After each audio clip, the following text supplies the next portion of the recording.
ए भाई, वो शान नाम का आदमी जो रहता है यहाँ पे, इनमें से उसकी खिड़की कौन सी है? वो सीधे हाथ वाली।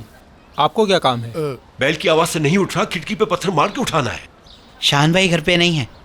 कहाँ गया है? ये तो नहीं पता कि कहाँ गए हैं, लेकिन एक लड़की को किडनैप करके लेके गए हैं। तुम्हें समझाया था ना, बिना देखे ऐसे मत बोला करो। उस्ताद मैंने खुद देखा था, जबरदस्ती लड़की को गाड़ी में बिठा कर लेकर गए हैं। लड़की दिखने में कैसी थी? मैंने उसे सही से देखा तो नहीं, लेकिन पतली लंबी और खूबसूरत थी वो। उसके बाल ब्राउन और हल्के से कर्ल थे और उसने डार्क रेड ड्रेस पहना हुआ था। हेल्प हेल्प करके चीख रही थी। बहुत क्यूट लड़की थी। वो क्या कह रहा है? कहता है कि सही से नहीं देखा। सुनो तो सही इसको, पूरा एक्सरे किया हुआ, और कैसे देखेगा बे? जुबैर, इसे छोड़ो, माहिन के बारे में सोचो। उसे किडनैप कर लिया गया है। हाँ। वो ऐसा क्यों करेगा? ये सब तुम्हारी वजह से हुआ है। तुम अपना मुंह बंद रखो। इस शख्स ने माहिन से पहले अपने रेस्टोरेंट में गुलामों की तरह काम करवाया, अब किडनैप कर लिया। चलो आ जाओ, उसके रेस्टोरेंट चलते हैं, जल्दी।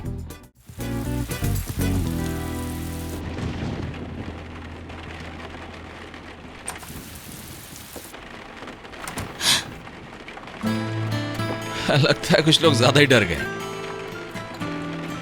तुम कैसे अकेले छोड़ के जा सकते हो? हाँ, तुम मुझे दूसरों की तरह मत समझो। मैं कभी भी किसी को आधे रास्ते में नहीं छोड़ता, समझी तुम? क्या तुम नहीं गए थे वापस? अगर मैं जा चुका होता तो यहां खड़ा होता। अब अगर तुम्हारा गुस्सा ठंडा हो गया हो तो बैठ के बात कर लें।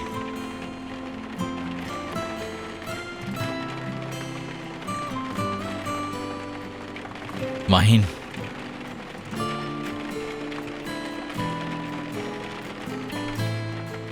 तुम्हें ठंड लग रही है?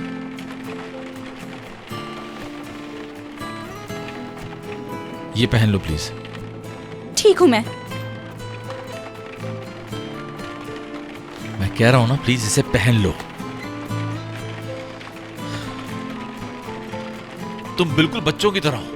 सुबह से तुम मुझे अपना एटीट्यूड दिखा रही हो। तुम्हें पता है मेरा कितनी बुरी तरह से दिल टूटा है? दिल कैसे टूटता है मैं अच्छी तरह जानता हूं, लेकिन इस सब में मेरा क्या कसूर है? क्या मतलब तुम्हारा क्या कसूर? जो हुआ तुम जानते थे, लेकिन तुमने फिर भी मुझे कुछ नहीं बताया। नहीं बताया कोई बात नहीं, लेकिन दिल में मेरा मजाक उड़ाते रहे।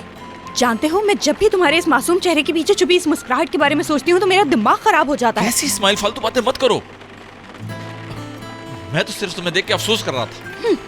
बस कर दो शान, तुम्हें बदला लेने का मौका जो मिल गया, इसीलिए तुमने मुझे वो बात नहीं बताई। ये कैसी बातें कर रही हो तुम? तुमने तो खुद मुझे कहानी सुनाना शुरू की थी। किस तरह रोशन के साथ मिलकर तुमने एक रोमांटिक शाम गुजारी और उसके बाद झूठ बोला था मैंने। तुम मुझे जता रहे थे कि शिजा के साथ अच्छा वक्त गुजारा, तंग कर रहे थे तुम मुझे। मैं तंग कर रहा था तुम्हें? मैंने शिजा के साथ कोई टाइम नहीं गुजारा। ये बात भी तुमने की थी और यकीन भी तुमने ही किया। मैं उस शाम मोइज के साथ था। लेकिन तुमने मुझे ये नहीं बताया। हाँ, मैंने नहीं बताई थी। मैंने कहा था मेरे मुश्किल वक्त में मेरे साथ मेरा दोस्त होता है। तुमने गलत समझा। उसकी बाहर के साथ कोई मिसअंडरस्टैंडिंग हो गई थी।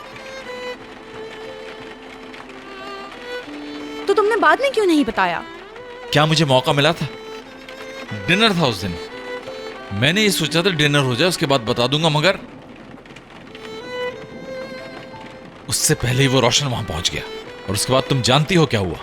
सुबह तुम आ गई और अब हम लोग यहां बैठे।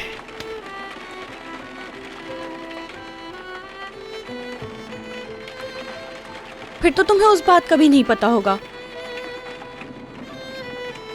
कि अम्मी ने, बाबा ने, रोशन ने मिलकर खेल खेला है मेरे साथ।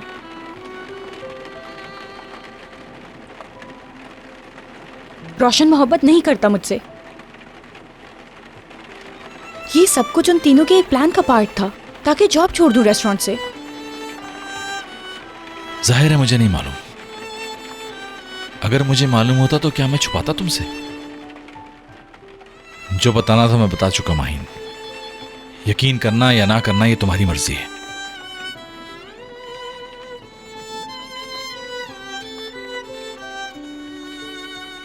बारिश भी हल्की हो गई है।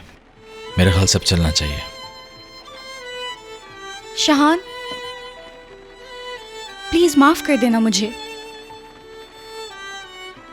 जब मुझे पता चला कि अम्मी बाबा मिलके मेरे साथ ऐसा कर रहे हैं तो मैं बहुत हर्ट हो गई। लेकिन इस गुस्से में मुझे ये सोचना चाहिए था शान,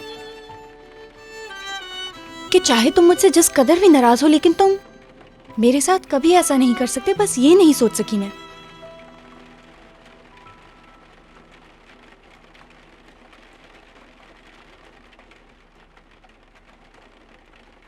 अब और परेशान मत हो, जो होना था हो चुका। हर बात पॉजिटिव लेनी चाहिए। खुद देखो, कुदरत जंगल में ले आई हमें, फ्रेश एयर मिल गई हम दोनों को।